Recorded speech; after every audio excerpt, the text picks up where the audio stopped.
at the subatomic particle level, does love exist independently? Yes. How? Interaction between chemicals. Right. That's love. Right. That's love. Right. Right. Yeah. One second. So an interaction between chemicals and subatomic particles is your definition of love? Yes.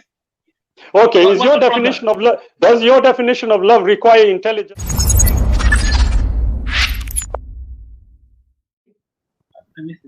Okay, I didn't say rape is okay, and I didn't say someone else is okay. What I said is that rape being wrong is as arbitrary from an evolutionary perspective that we evolve 5 fingers rather than 6. And here's the thing I just want you to understand. You won't be able to solve this issue that we're talking about. I'll explain to you why. Because the idea that objectively true values can be derived from biology itself is philosophically impossible. Hence why philosophers of biology, evolutionary psychologists, academics who focus their lives and on the field of evolutionary biology, psychology, and related fields, who publish papers, none of them would ever claim that you can get objective moral values from biology. So you're not going to be able to do it on this live stream either. Can I give it a try? Sure. Like you and me, we are talking right now, yeah? If you did not exist, would I be able to talk to you? Nope. No. So what's the first condition for morals to exist? What's the first condition? I don't understand what you're existence, life, existence. Without life, you need something primary for something to come after that. Without life, without existence, even God, if he doesn't exist, then there is no morals. You need existence first, and then morals come after. In order for you to process the morals, you need to exist first. Without the computer, there is no information. You cannot plug information into the computer. You need the computer first. You need where did the information come from? Where did the information come from? Factories and blueprints don't write themselves. You mentioned a computer. Wait. Am I speaking Chinese? I said you need life first. You are going to information. Where did consciousness? I know this love argument is really going off topic, but where did consciousness come from? Pay attention. Everything in the universe has life in itself is consciousness. If it doesn't have consciousness, it doesn't exist. That's the meaning of life. Yes, that's the meaning of life. What you're talking about? This is a child. You want to talk? But you have to get life to begin with. You mentioned computers and information, did you not? You have to get life. He says life has to exist. Life is existence itself. Okay. Okay. Yeah, go ahead.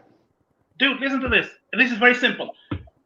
Morals. Without life, you cannot have morals. Without existence, you cannot have morals. As far as we know, universe exists. So within the okay, but you don't. You don't just get to start. Stop. You don't just get to start at a universe exists. Yeah, go ahead. What's your point?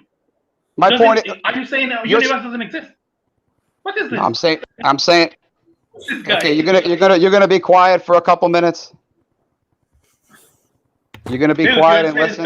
You are saying stuff that is funny. Ben, you are saying very funny stuff. Let Tony explain. Ben, hold on. You've asked Ben. Just give Tony a second to explain because you've asked him a question. So allow him to speak. Go ahead, Tony. Okay. I think we're going really into this love topic is just way off. But anyway, we can go back to that. You mentioned the universe and also computer informational code.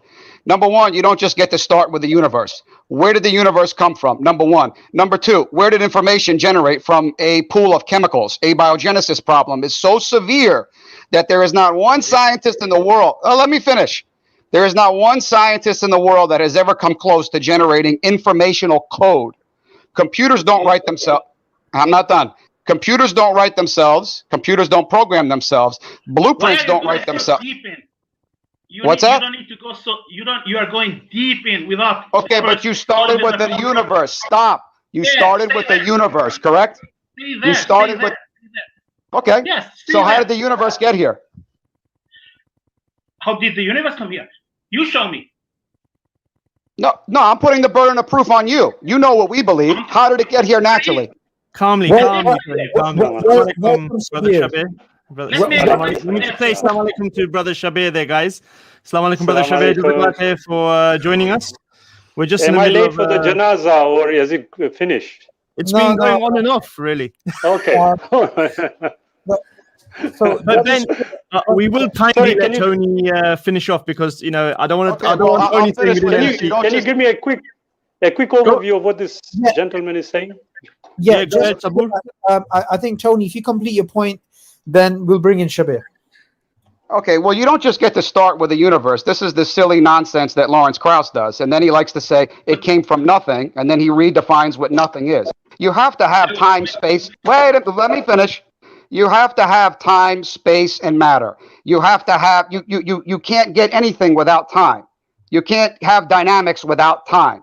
So you don't just get to start, well, let me finish. You don't just get to start with the universe and then jump into information. You have a major two problems there. Do you know what you're doing? You're assuming things. I'm not assuming anything. We know the universe exists. We know that universe is the only thing in existence. So it's you have to show me that there is something outside the universe, not me. No. Okay, Tony. Okay. No. Okay. Guys, I'm gonna have to step in for a second and anyway. Let me just clarify here. Tony, thanks. That was really good. Okay, but we know the universe exists is not proof for how it got here naturalistically. That's not an answer. So you have to prove it then. Ben, I don't have to prove it.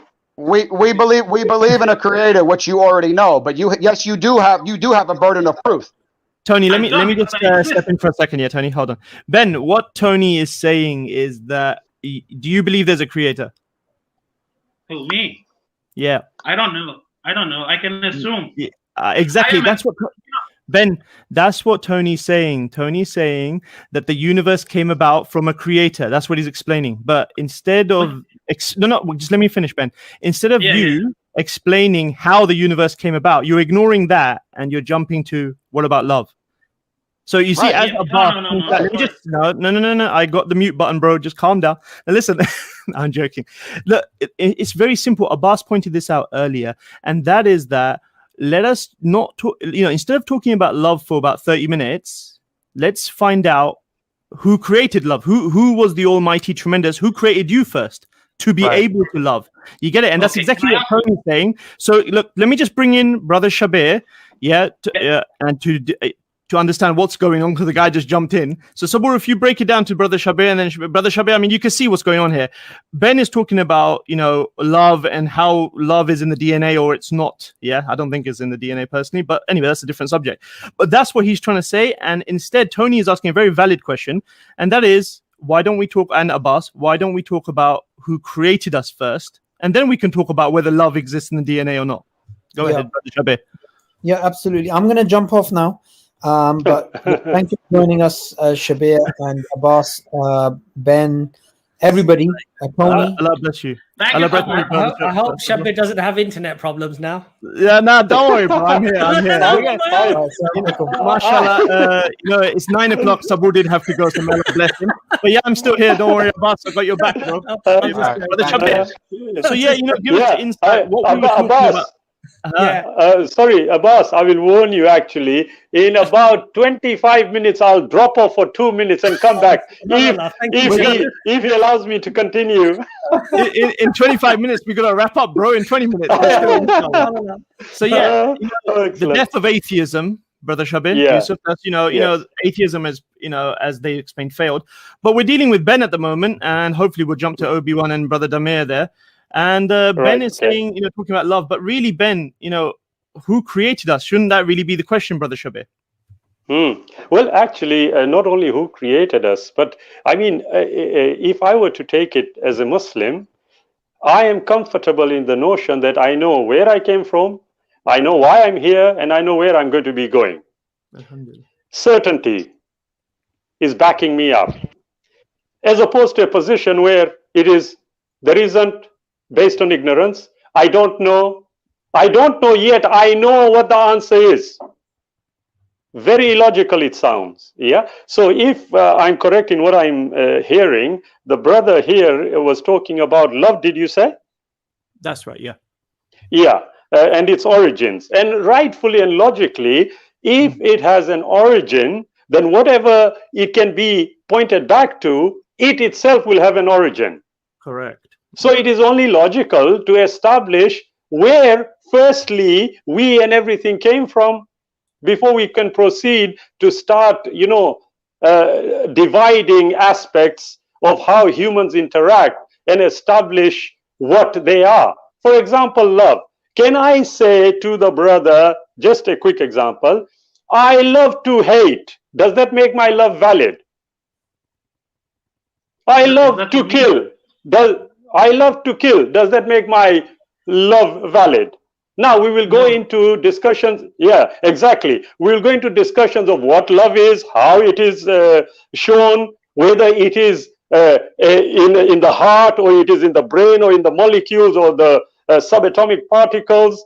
It will go into a huge discussion, and I'm sure you will know that there are many books written about love. For me, it is very clear.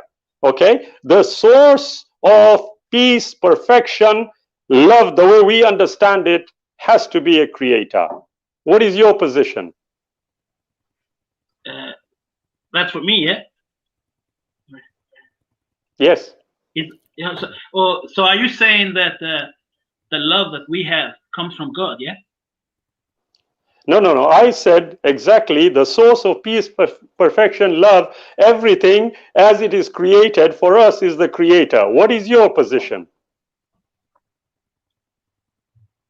I don't know. Like, are you saying that God is the? Sorry, did you just say you don't know what your position is? No. I know my position. Okay, what is your position? Okay, please, I do apologize. If you can, in a nutshell, tell me what is your position? I don't understand. I don't understand your position. No, Ben. Ben, what Ben, respectfully, I will repeat again, and it was. Can I ask you?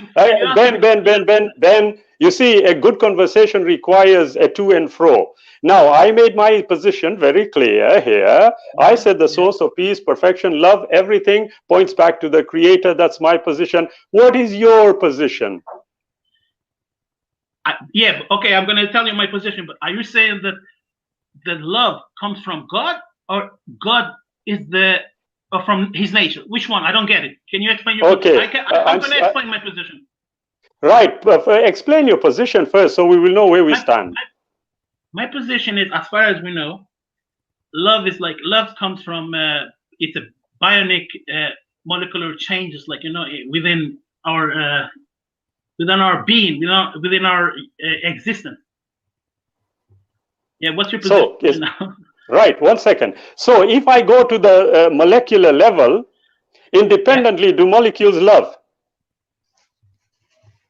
In a way, they interact. No. Do they love? Because by definition, love will. Well, 1 second. By definition, love is going to require intelligence prior. Who said that? I am saying it. You tell me I'm wrong. You're wrong. How? Because you are not telling me like what is evolving. You're saying what the ground thing that. What is the ground flow? And I told you it's life. I think. And now you are telling me what comes after that. That doesn't make any sense. Ben, brother, it doesn't make sense because you are a bit confused, respectfully, and I will tell you why. You see, I went to the atomic level. Now let's go to the subatomic level. Yes. Yeah, does love exist in the one second, brother, 1 second. So at the subatomic particle level, does love exist independently? Yes. How? Interaction between chemicals. Right. That's love. Right. That's love. Right. Yeah. One second. So an interaction between chemicals and subatomic particles is your definition of love? Yes. Okay, does your definition of love require intelligence prior? Intelligence prior. Life is the intelligence that gives. Right. I don't think you're understanding what I'm saying. So I'm going to ask you again.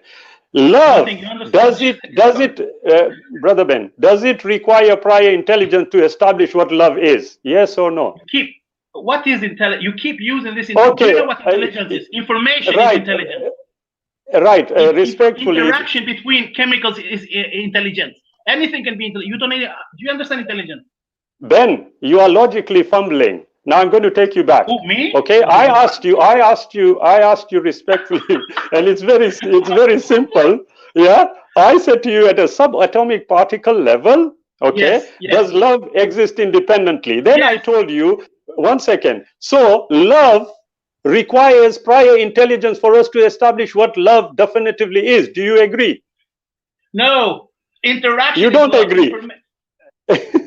So so listen, Ben, when I'm interacting with a person who I would love to Yes. kill, that is pure love, is it? It is. When you interact when you interact with a person, Ben, Ben, respectfully, you You're not didn't letting hear me what I'm answer. saying. No, I'll tell you why. Because you seem to be very confused in what my simple English is trying to explain to you. So I'll go again. I said to you, if I love to kill someone and I'm killing him, is that love pure? It's interaction. It's not love pure. It's interaction between you and the other person. Chemical interaction. Right. So the chemical. Chemical. So tell me, Ben. So tell me, Ben. If you don't mind me asking, how old are you? 50. You are 50. Excellent. So tell me, in your history, life history, have you ever come across a court case where atoms have been charged with murder or love? Yes. You have? Yes. Sorry. So can you cite the 1 second, Ben? Can you cite the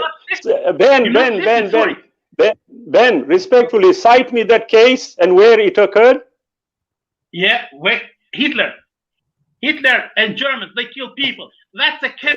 You're not listening to me. Atoms. We are made of atoms. Right.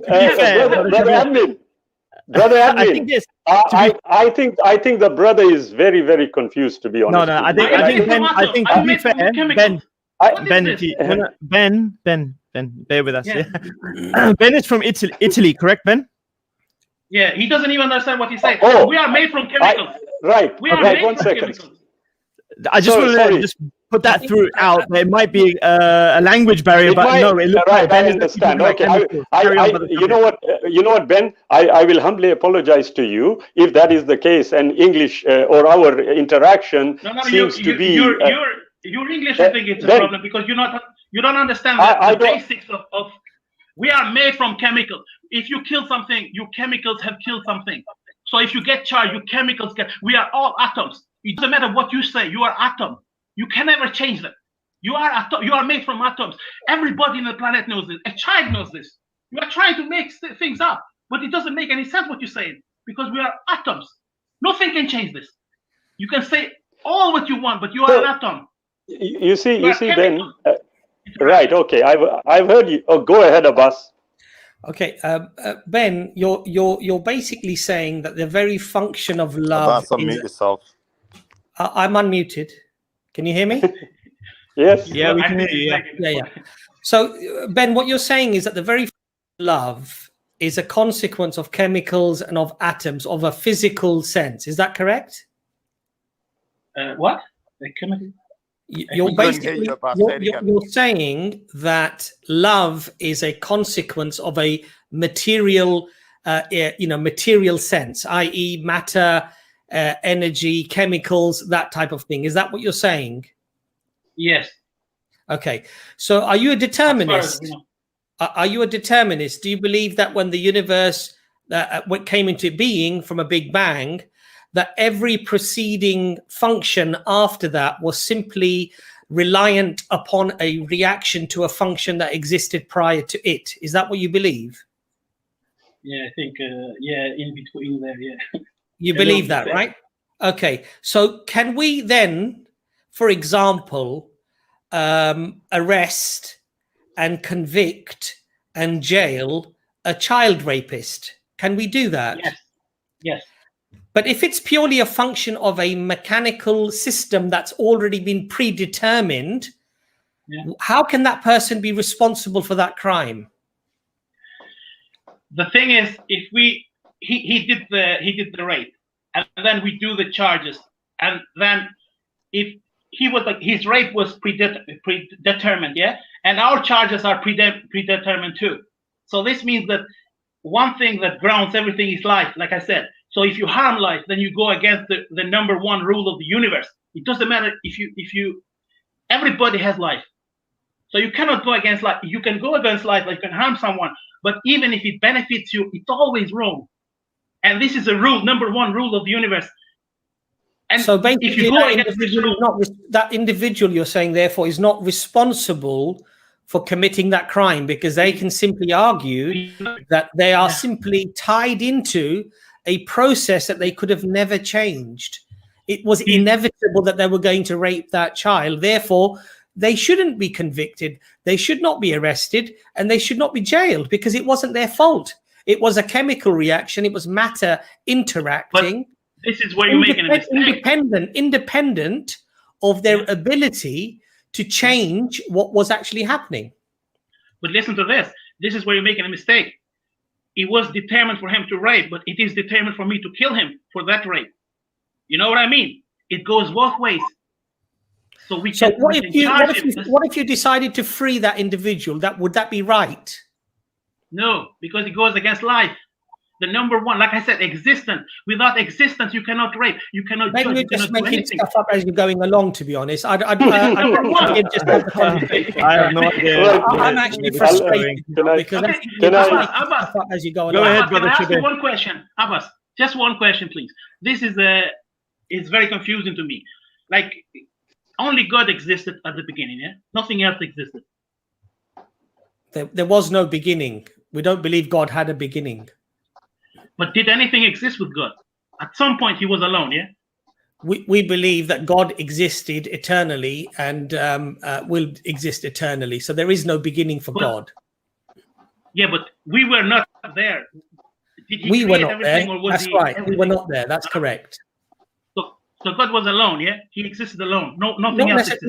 Not necessarily, because God could have, in his creation, could have created things infinitely. We don't know. We cannot answer this question.